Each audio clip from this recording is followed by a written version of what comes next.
Chapter 7. King of Asia. During the siege of Tyre, King Darius had written another letter to Alexander.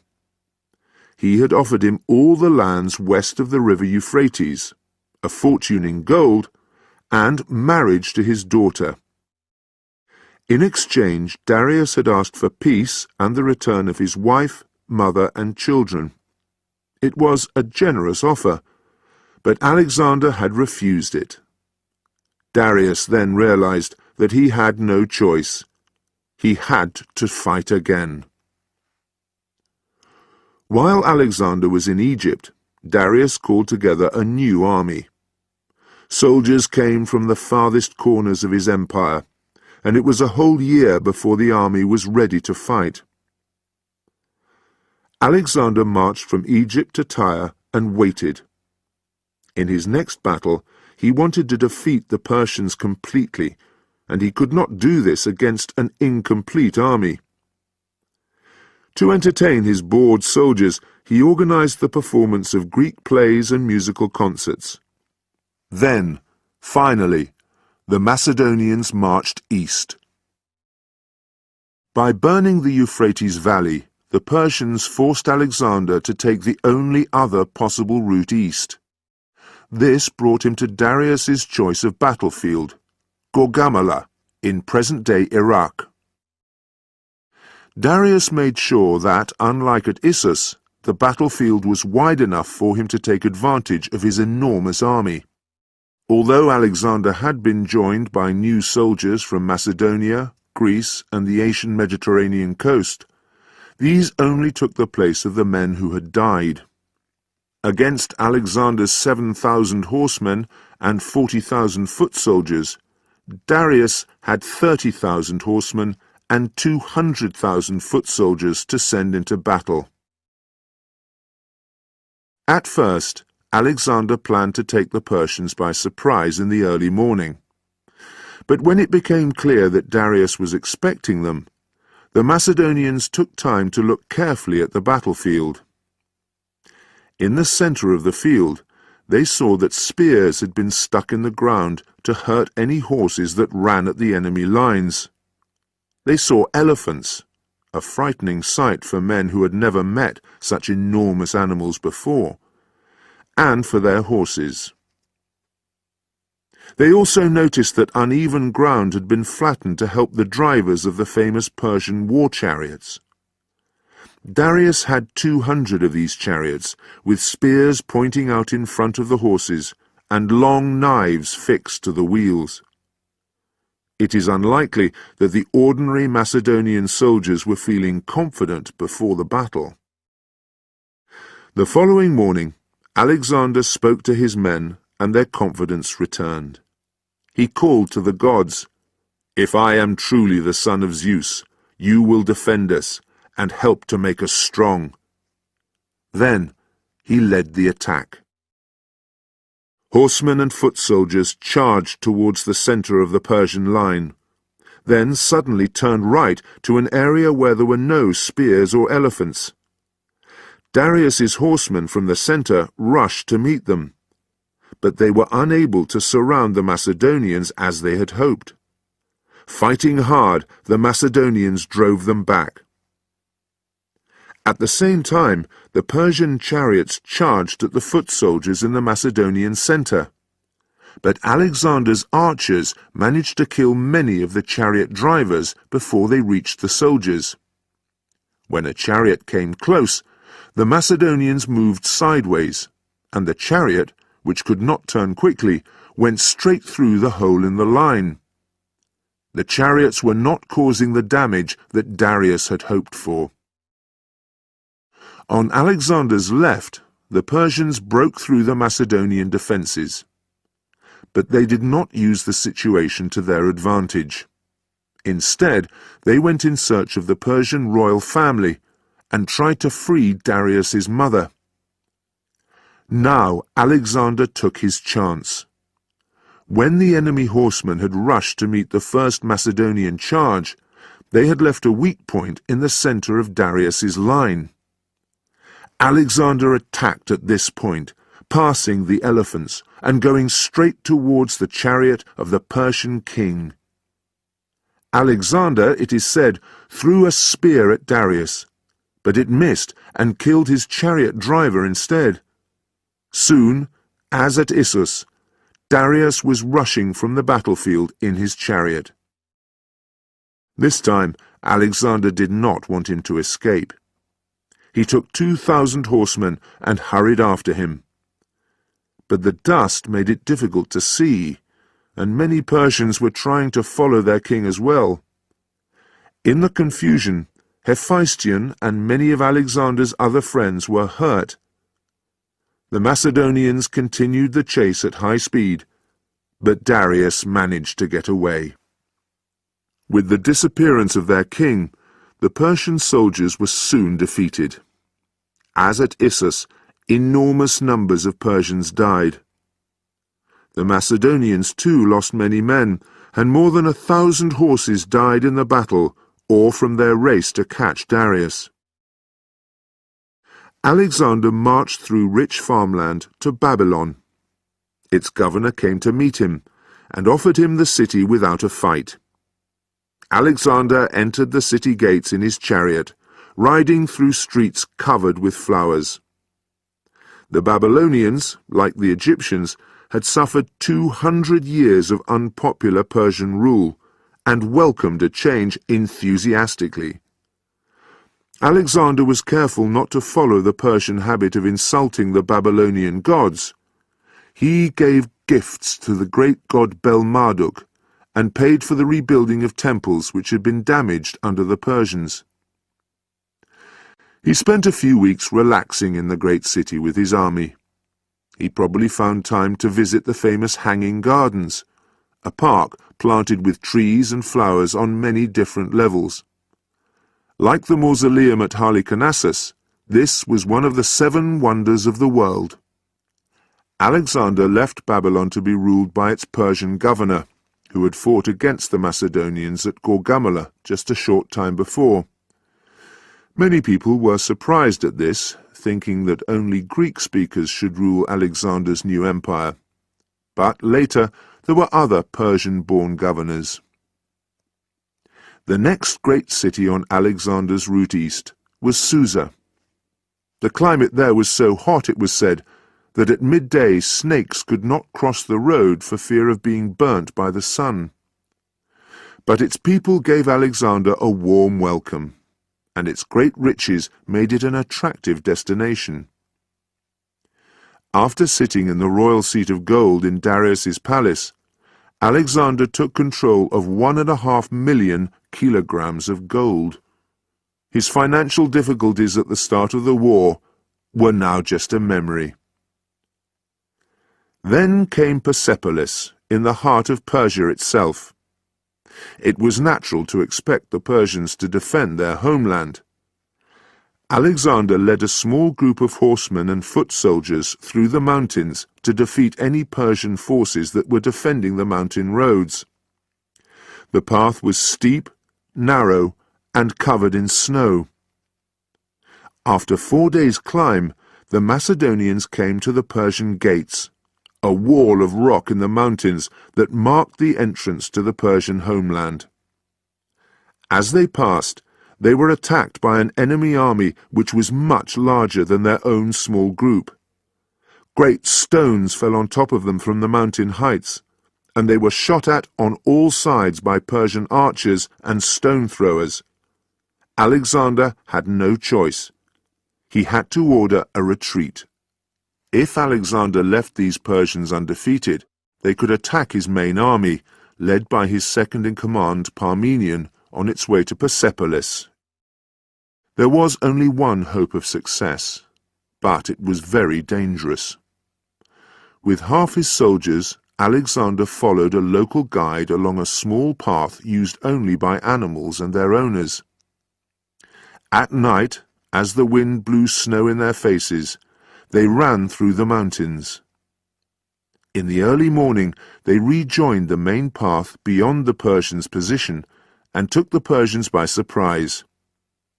With Macedonians in front and behind them, the Persians suffered a terrible defeat. Only a few escaped death. Finally, in January 330 BC, Persepolis lay undefended. Alexander's soldiers moved through the city, destroying everything and everyone in their path in their search for riches. For many, the long journey from Europe was now well rewarded, as they found extraordinary quantities of gold and silver, jewelry and expensive clothes. But the greatest riches were saved for the Macedonian king. At Persepolis, Alexander found 3 million kilograms of royal Persian gold. It took 15,000 animals to move it, under Alexander's orders, to Susa. Alexander chose a new governor for Persepolis, a Persian nobleman whose father had been killed at the Granicus. It seemed that Persepolis was going to receive similar treatment to Babylon and Susa. Then, after a celebratory meal, the Athenian girlfriend of Alexander's friend Ptolemy made a suggestion. Alexander should burn the palace where they were eating, she said, to punish the Persians for burning the Athenian Acropolis many years before. Alexander and his friends agreed, and soon the historic palace of the kings of Persia was in flames. While Alexander was in Persepolis, Darius and about 10,000 soldiers waited 700 kilometers north in Ecbatana, present-day Hamadan. But when Alexander led his army north, Darius ordered a retreat. First, he planned to go far away to Bactria, part of present-day Afghanistan. Then he decided to defend the Caspian Gates, which were much closer. His men were getting annoyed with these changes of plan. Eventually, some of them took their king prisoner. When Alexander heard what had happened, he followed as quickly as he could. Racing through the desert by day and night, he finally caught up with the Persian soldiers. But their prisoner king was not with them. Tired and thirsty after the long and unsuccessful chase, one of Alexander's officers left the road in search of water. By chance, he found a dead body. It was King Darius, murdered by his own men. Exactly 150 years after King Xerxes' wrongdoings in Athens, the rule of the Persian kings was at an end. Alexander started wearing the great king's royal hat and purple-edged clothes, making it clear to the Persians that he was now their great king. It was a shock for the Macedonians to see their king in Persian clothes. They did not understand why he wanted to look like the enemy. They had won battles that no one had expected them to win, and had become rich beyond their wildest dreams. Now their thoughts turned to home. To his soldiers' surprise, Alexander made no plans to go back to Europe. Instead, he continued to march east. And it is a sign of his extraordinary skills as a leader that his soldiers agreed to follow. Chapter 8. To the Ends of the Earth. The first aim was to defeat Bessus, one of Darius's murderers. Bessus was now in Bactria, calling himself King of Asia. General Parmenion, Alexander's second-in-command, stayed in Ecbatana with 25,000 men. Clytus, who had saved Alexander's life at the Battle of the Granicus, was given 6,000 foot soldiers and was told to protect the gold in the city. The other 32,000 soldiers in the Macedonian army marched with Alexander towards Bactria. The quiet complaints about Alexander's new Persian habits now grew more serious. A group of Macedonians planned to murder their king. Philotas, son of General Parmenion and commander of the Macedonian horsemen, was told about these plans but failed to warn Alexander. When the murder plans were eventually known, Philotas' earlier silence seemed strange. people began to wonder if the murder had been his idea.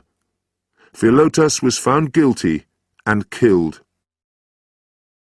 We know that Philotas was a powerful commander who had openly criticized Alexander. We do not know if he was really responsible for the murder plans. Now, though, Alexander had real cause to worry, because Philotas' father, General Parmenion, controlled half of the army at the time of his son's death.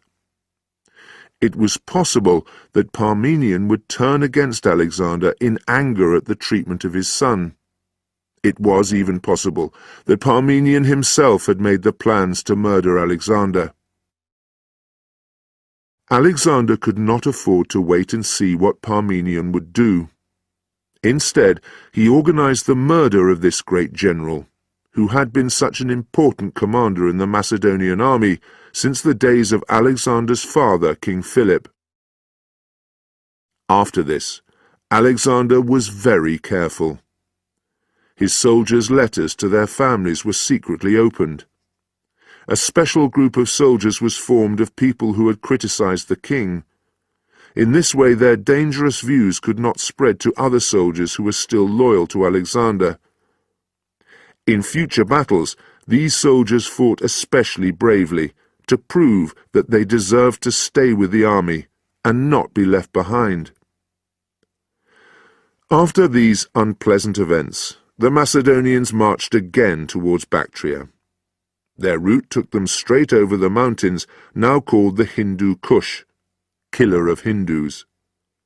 They climbed 3,000 meters through snow and ice. The army suffered terribly from cold and hunger, and found it difficult to breathe in the thin air. Alexander walked beside his soldiers, helping men who had fallen. The horses suffered most, and were eventually killed and eaten, uncooked, as no firewood could be found under the thick blanket of snow.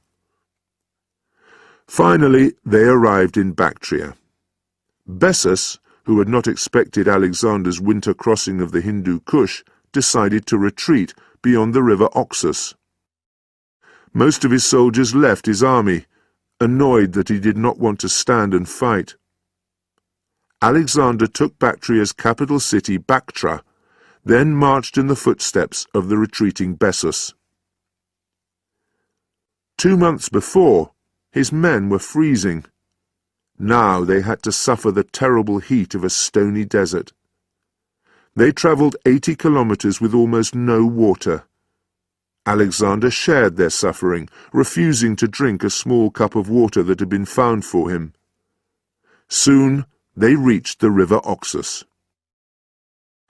Bessus had destroyed all the bridges and boats, so Alexander ordered his men to fill their leather tent bags with dried grass and use them to sail across the wide river.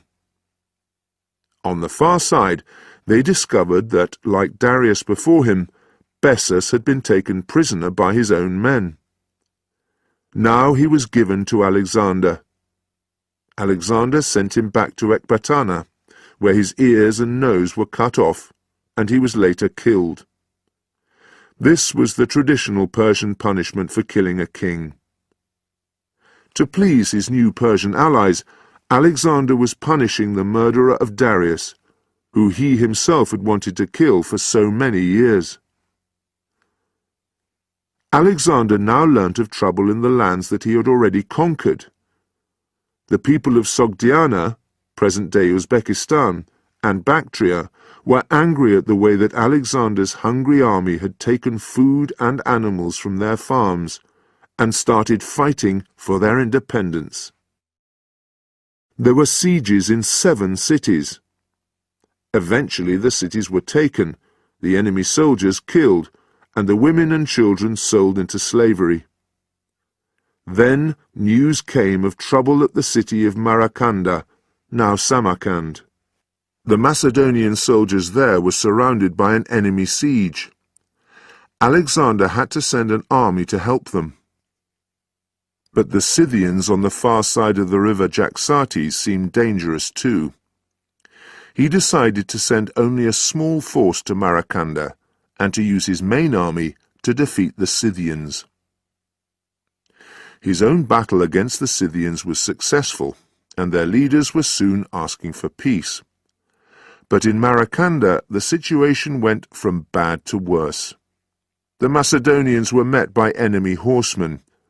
Without Alexander to lead them, they fought badly, were forced onto a river island, and were killed. More than 2,000 men were lost. It was the first real defeat that Alexander's army had suffered. Alexander spent the summer of 328 BC trying to win back control of Sogdiana.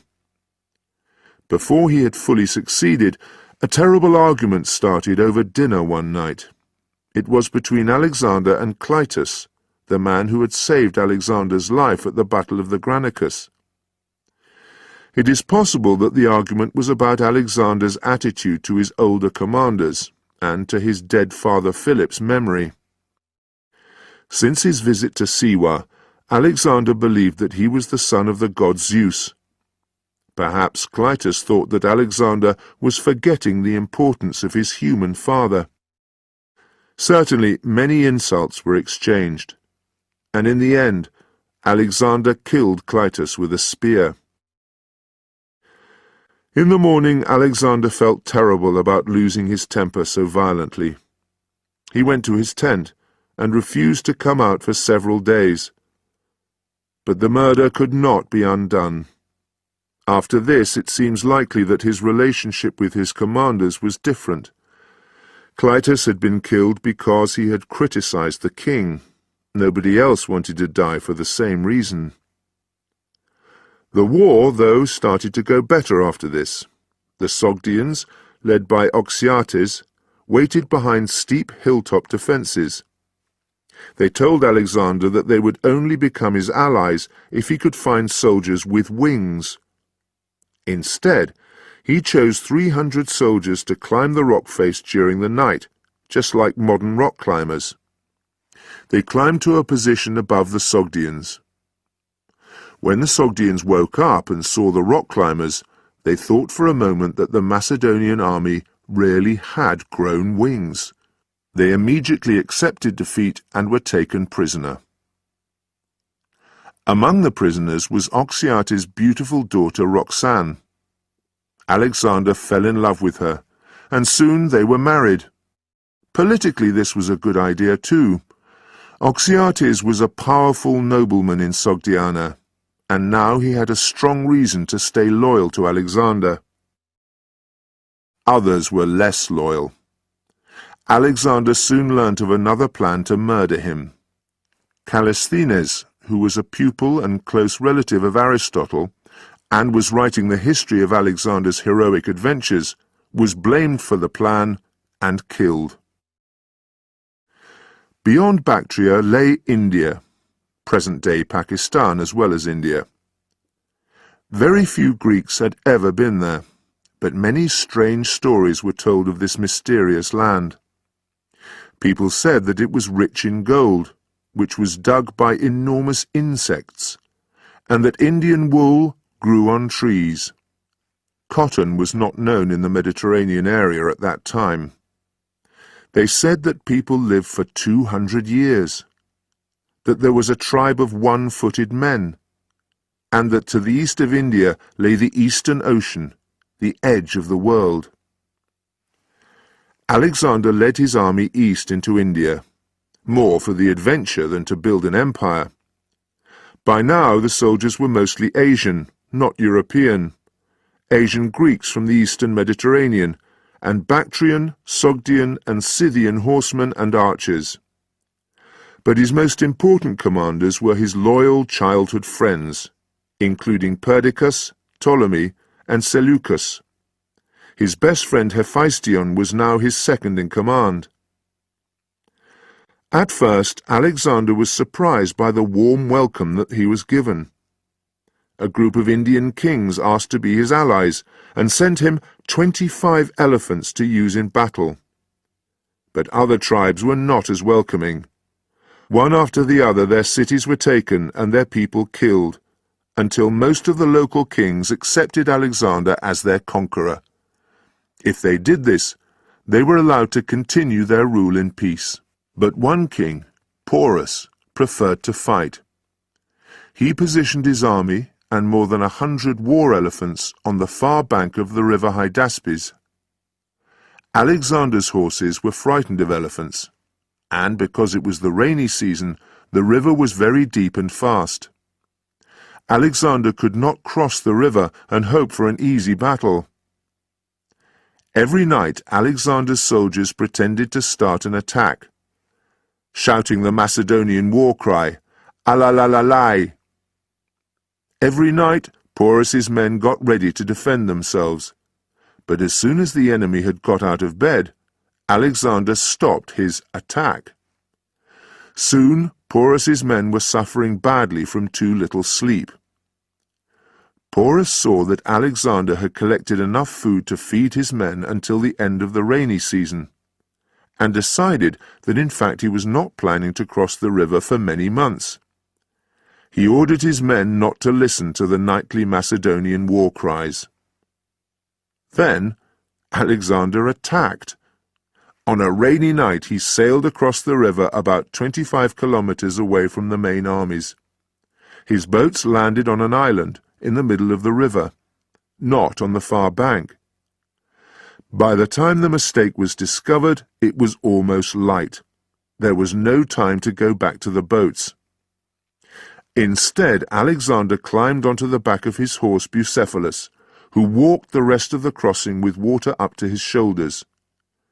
Alexander's soldiers followed, some on horseback and some on foot. Soon the fastest of Porus's soldiers arrived, but their chariots got stuck in mud, and they were quickly defeated. Then Alexander marched on Porus's main army, 25 kilometers away. At the front of Porus's battle line were the elephants.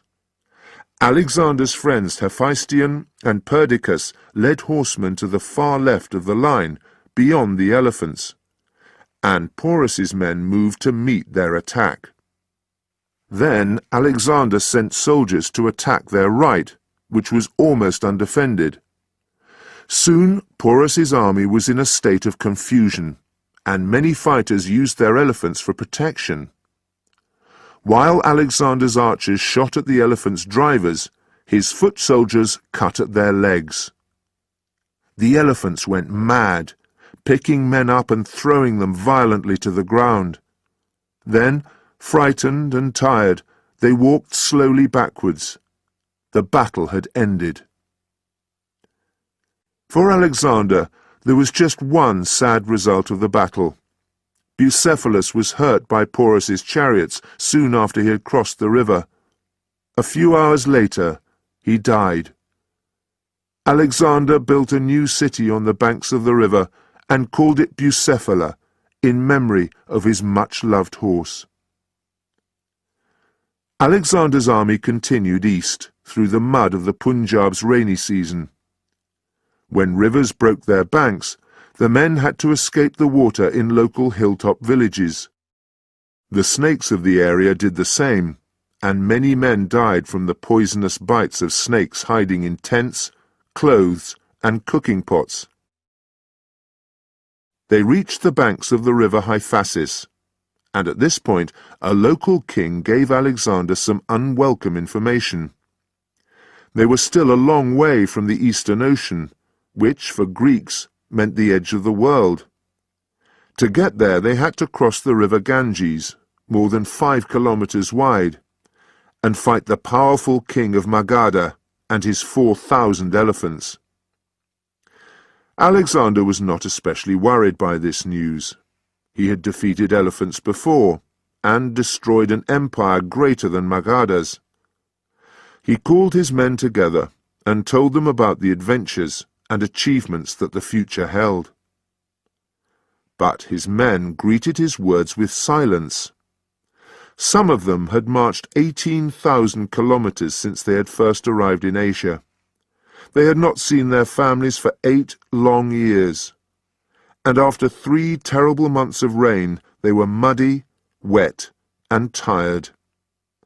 They did not want to cross the Hyphasis and attack another great empire. They wanted to go home.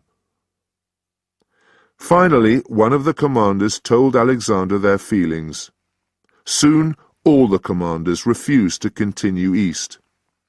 The first personal defeat in Alexander's life came from his own army. He realized that he had no choice. Many of his men had tears in their eyes as they heard the good news. Alexander was going to lead them home. In his tent, Alexander was not as happy as his men. His defeat had been very public, and it hurt him greatly. There was a philosopher called Anaxarchus who was travelling with the army. He tried to make Alexander feel better, but according to legend, Alexander cried when Anaxarchus talked about the number of worlds beyond the stars. He explained his tears.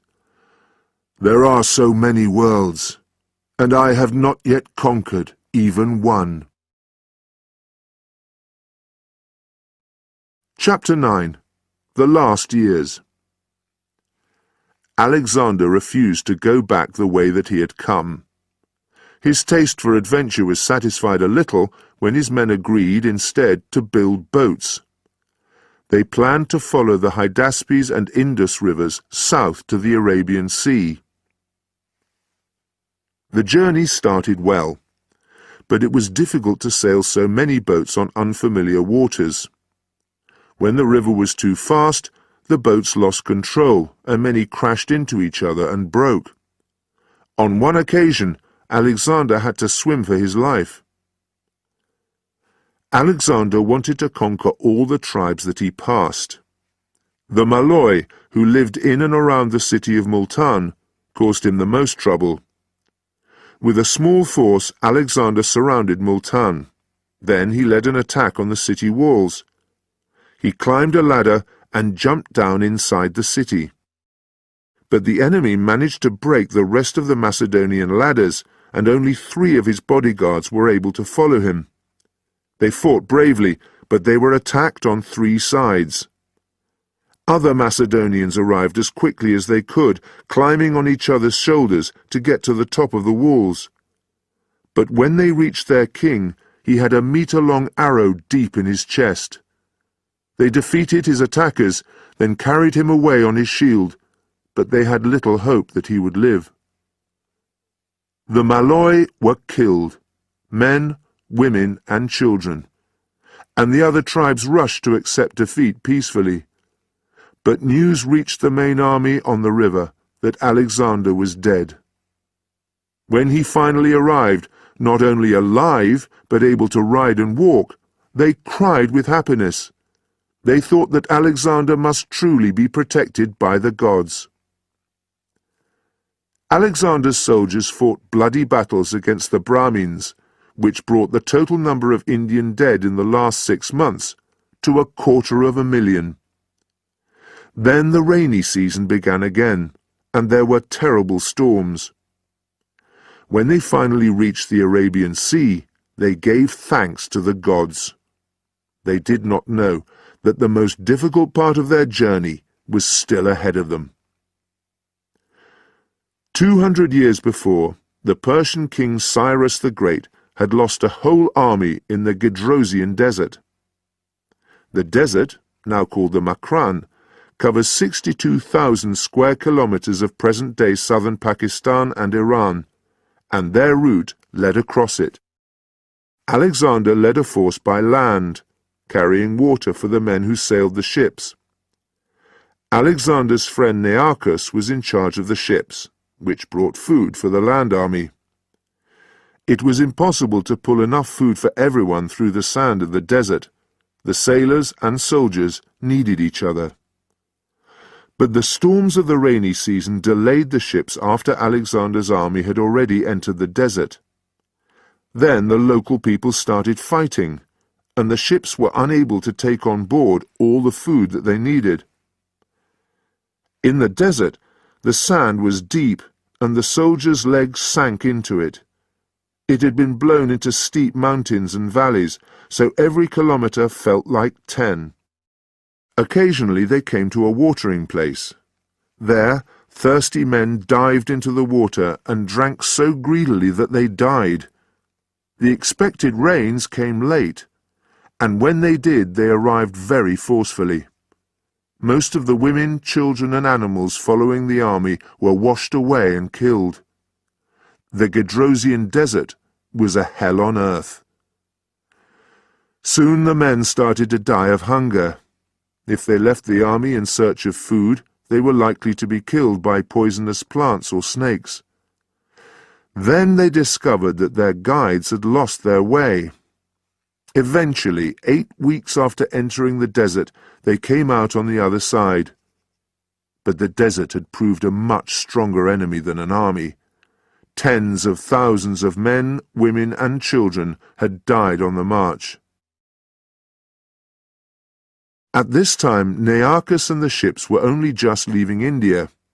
They too were hungry and thirsty on their journey, but Nearchus led them well, and they lost few men.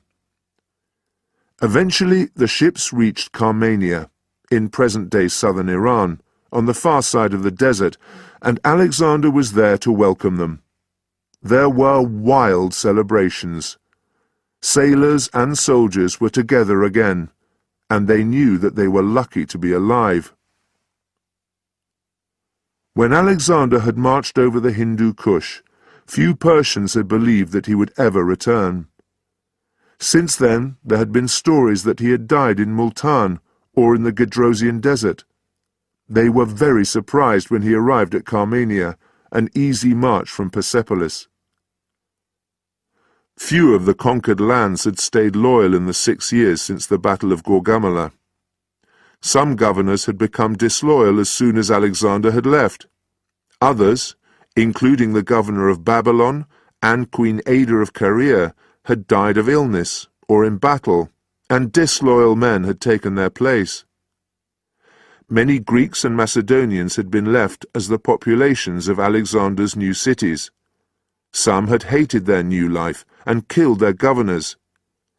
And in Ecbatana, a group of Alexander's generals had behaved very badly, insulting the local religion and attacking the local noblewomen. Alexander punished his disloyal governors and generals with death. He chose new governors from among his European commanders. Too few of his Persian appointments had been a success. Alexander next planned a great wedding celebration, choosing Persian wives for 90 of his officers. He himself was already married to Roxanne, but he decided to follow royal Macedonian tradition and take 2 more wives. The eldest daughters of Persia's most recent kings, Darius and Artaxerxes. He asked his best friend Hephaestion to marry Darius's younger daughter, so that Hephaestion's children could be his own nephews. The weddings were celebrated for 5 days, in an enormous tent in Susa that had been richly decorated with gold and jewels. Alexander had taken the power of government away from the Persians. Now he was including them in his empire in another way. More and more soldiers from the eastern half of the empire were joining Alexander's army. When he asked his oldest Macedonian soldiers to go home, they felt insulted that he did not need them anymore. After 10 years in Asia, they now wanted to stay and enjoy the lands that they had conquered. They refused to leave. The rest of the Macedonian soldiers supported them. "If you send the old soldiers home, you must send us all," they told Alexander. But Alexander's decision was final, and he said that they could all go home if they wished. Persians would take their place in his army. Immediately, the Macedonians changed their minds. They asked Alexander to forgive them. They wanted him to send the old soldiers home, but allow the rest of them to stay. The problem was solved, and Alexander organized a great dinner to celebrate the friendly relationship between Macedonians and Persians. Alexander and his friends spent the next few months relaxing and being entertained by theatre performances and sports competitions. But Hephaestion caught a fever, became ill, and died. His death was a terrible shock to his lifelong friend and king. For many weeks he was unable to think about anything else. Slowly Alexander returned to his usual business. He planned to send ships and a land army around the coast of Arabia from Persia to Egypt. Other ships were going to check if the Caspian Sea was part of a northern ocean or joined the Black Sea. Although its southern coast was part of the empire, no one seemed to know at that time that the Caspian Sea was actually a lake. But in Babylon, Alexander suddenly became ill. Possibly he had been poisoned by his officers. Probably he had caught a disease carried by insects while he was travelling on Babylon's waterways. He had a high fever, and after a week he could not talk. On the 10th day, his court and army were given the unthinkable news. Alexander the Great was dead. Chapter 10. After Alexander. Although Alexander's achievements had spread Greek customs far into Asia, the Greeks in Europe were pleased about his death and decided to fight for their independence. To them he was still a foreigner, but the Persians, who had lost an empire and hundreds of thousands of men because of Alexander, were very upset when they heard that he had died. King Darius's mother, who had become Alexander's prisoner after the Battle of Issus, stopped eating when she heard the news, and was dead herself 5 days later. Alexander had become the Persians' great king, whose rule followed the traditions of the past. He had been their friend as well as their conqueror, and, rightly, they feared a future without him. Alexander died with no close male relative except his brother Aridius, who had learning difficulties. But Roxanne, Alexander's first wife, was soon going to have a baby. Alexander's friends decided to make the unborn child the next king, if the baby was a boy. Alexander's friend Perdiccas, who had been his second-in-command after the death of Hephaestion, and had royal blood himself, would rule until the baby grew up. But the common soldiers wanted Aridius as their king, as he was fully Macedonian, and Roxanne's baby had Asian blood. Less than a week after Alexander's death, fighting began. It was only stopped when Perdiccas ordered the death of 30 of the soldiers' leaders, and they were thrown to the elephants. It was agreed that rule would be shared between Roxanne's baby and Aridius. There were many years of confusion in the empire that Alexander had built. The story of Alexander's dead body is typical of the times. It was believed that the body's final resting place would bring good luck to the local people.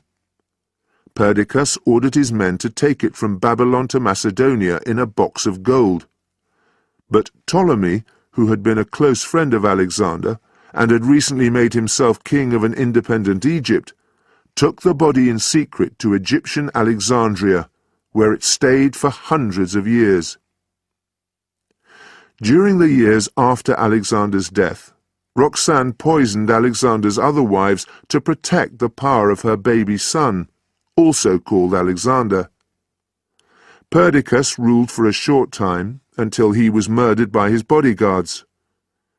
Alexander's most loyal commanders all wanted power for themselves, and they were willing to murder people to get it.